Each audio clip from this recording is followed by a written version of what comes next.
नमस्कार. आपल्या किचनमध्ये तुम्हा सर्वांचे मनापासून स्वागत. कसे आहात सगळे? आय होप तुम्ही सर्वजण मस्त आणि मजेत असाल. बरेच दिवस आपल्या चॅनलवरती कोणतीही रेसिपी नव्हती, तर त्याबद्दल मी क्षमस्व आहे. पण आजची रेसिपी तुम्हाला नक्कीच आवडेल. अगदी झटपट, कमी तेलात, चविष्ट अशी रेसिपी आणि कमीत कमी सामानात होणारी. चला आता मग व्हिडिओला सुरुवात करूया.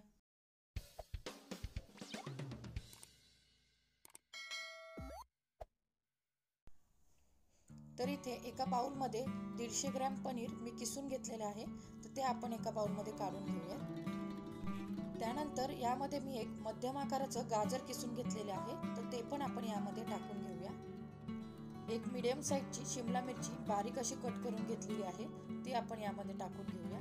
व्हेजिटेबल्स तुम्ही तुमच्या आवडीनुसार कोणतेही यामध्ये ॲड करू शकता. त्यानंतर 1 चमचा चिली फ्लेक्स, बारीक चिरलेली कोथिंबीर,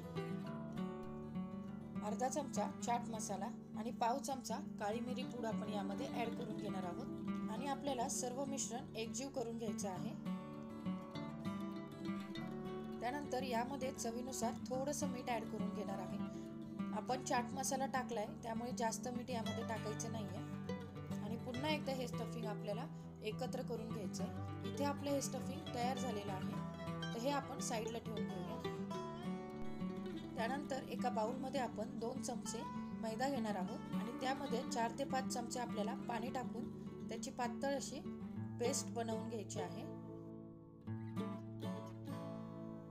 त्यानंतर इथे काही ब्रेडच्या स्लाइसेस घेतलेले आहेत, तर सुरुवातीला आपल्याला याच्या ब्रेडच्या कडा कापून घ्यायच्या आहेत.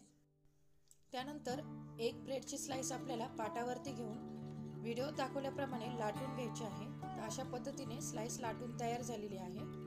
तर त्यानंतर आपण जे स्टफिंग केलेलं आहे, तर ते आपल्याला या स्लाइसवरती मधोमध अशा प्रकारे ठेवून घ्यायचं आहे.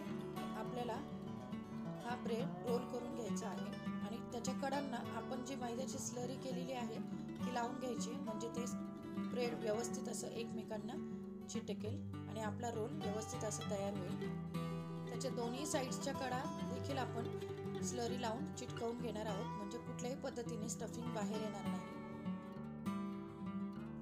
तर अशा पद्धतीने सिंपल असा हा ब्रेड रोल तयार झालेला आहे. तर आणखीन एका पद्धतीने आपण तयार करणार आहोत. तर इथेही स्लाइस आपण लाटून घेतलेली आहे, तर त्यावरती मी टोमॅटो केचप ॲड करणार आहे. इथे तुम्ही आवडीनुसार हिरवी चटणी देखील ॲड करू शकता. आणि त्यानंतर जे स्टफिंग केले त्याचा आपण अंडाकृती असा गोळा बनवून घेणार आहोत, म्हणजे बऱ्याच वेळेला रोल गुंडाळता येत नाही, तर अशा पद्धतीने केलं तर एकदम सोपं असं इझी रोल तयार होतो. तर अशा पद्धतीने दोनही प्रकारचे रोल इथे मी तयार करून घेतलेले आहेत. चला तर मग आपण याची पुढची प्रोसेस करून घेऊया. तर इथे पॅन छान गरम झाले, तर त्यामध्ये आपण 1 चमचा बटर ॲड करून घेऊया आणि हे बटर सगळीकडे व्यवस्थित असं स्प्रेड करून घेऊया. त्यानंतर आपण जे रोल केले ते एक एक करून यामध्ये ठेवून घेऊया. बटर, तूप तुम्ही काहीही तुमच्या आवडीनुसार, तेल सुद्धा इथे वापरू शकता.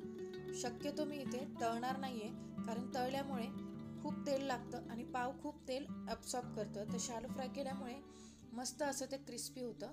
तर वरतून सुद्धा आपण थोडंसं बटर किंवा तूप सोडू शकतो, म्हणजे ते व्यवस्थित असं सगळ्या बाजूने गोल्डन फ्राय होतं. तर ते सगळीकडून आपल्याला सोनेरी रंग येईपर्यंत व्यवस्थित असं शॅलो फ्राय करून घ्यायचं आहे. तुम्ही पाहू शकता की मस्त असा सोनेरी रंग एका बाजूला आलाय. तर अशाच पद्धतीने साईड सुद्धा आपण व्यवस्थित अशा शेकून घ्यायच्या आहेत. पाहू शकता मस्त असे सोनेरी रंग आलेला आहे. तर आपण आहे एका प्लेटमध्ये सर्व करूया.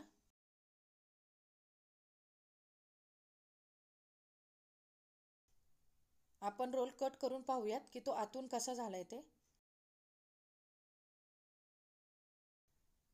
तर एकदम मस्त असा होतो.